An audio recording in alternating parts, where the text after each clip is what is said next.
Hello friends, আসসালামু আলাইকুম। কেমন আছেন আপনারা সবাই? আজকে আমার লাইভের নতুন একটা অভিজ্ঞতার কথা আপনাদের সাথে শেয়ার করব। আসলে আমরা একটা ইনভাইট পাইছি, তো ভাবছিলাম সারা রাত ধরে যে তাকে কি গিফট করা যায়।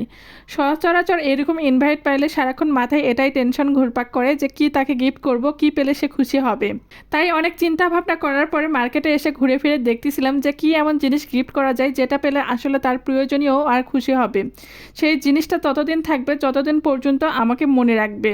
কিন্তু এত সব চিন্তা করতে করতে মার্কেটে এসে ঘোরাঘুরি করছিলাম, কিন্তু এমন কোনো কিছু গিফট আমার পছন্দ হচ্ছিল না যে তাকে গিফট করব।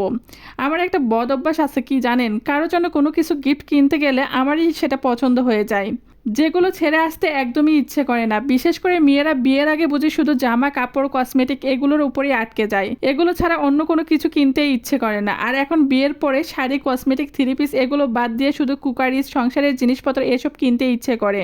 এই জিনিসগুলো দেখলে নিজেকে আর আটকে রাখতে পারি না, মনে হয় যে এটা আমার সংসারে লাগবে, এটা প্রয়োজন।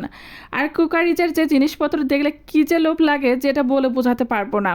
বাসায় আমাদের যতই কুকারিজের জিনিসপত্র থাক না কেন, মার্কেটে গেলে নতুন কিছু নেওয়ার ইচ্ছাটা দমিয়ে রাখা যায় না। কিন্তু এ পর্যায়ে মনকে বলতেছিলাম নিজেকে একটু কন্ট্রোল কর, আগে গিফটের জিনিস কিনবো, দেন নিজের জন্য কোনো কিছু পছন্দ হলে সেটা নিয়ে নিব।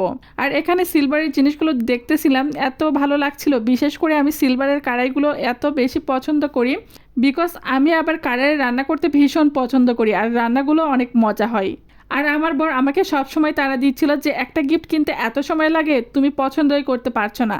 তাকে আমি বলছিলাম, কে বললো আমি পছন্দ করতে পারছি না? আমার তো সব কিছুই পছন্দ হচ্ছে, কিন্তু আমি ডিসাইড করতে পারছি না কোন জিনিসটা নেব। এত কিছু দেখলে চলবে না, যেই কাজটা করতে আসছে সেটাই আগে করতে হবে। আর সামনের এই দোকানগুলোতে অনেক স্টাইলের বাটি প্লেট, যেগুলো দেখতে খুবই অসাধারণ লাগছিল।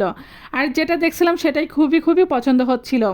অনেকেই বলে মেয়েরা নাকি সোনা দানা টাকা পয়সা এসবে আটকায়, কিন্তু আমি বলবো যারা সংসারে মেয়ে তারা এসবে নয়, তারা সংসারের জিনিসপত্র কিনাতে আটকায়।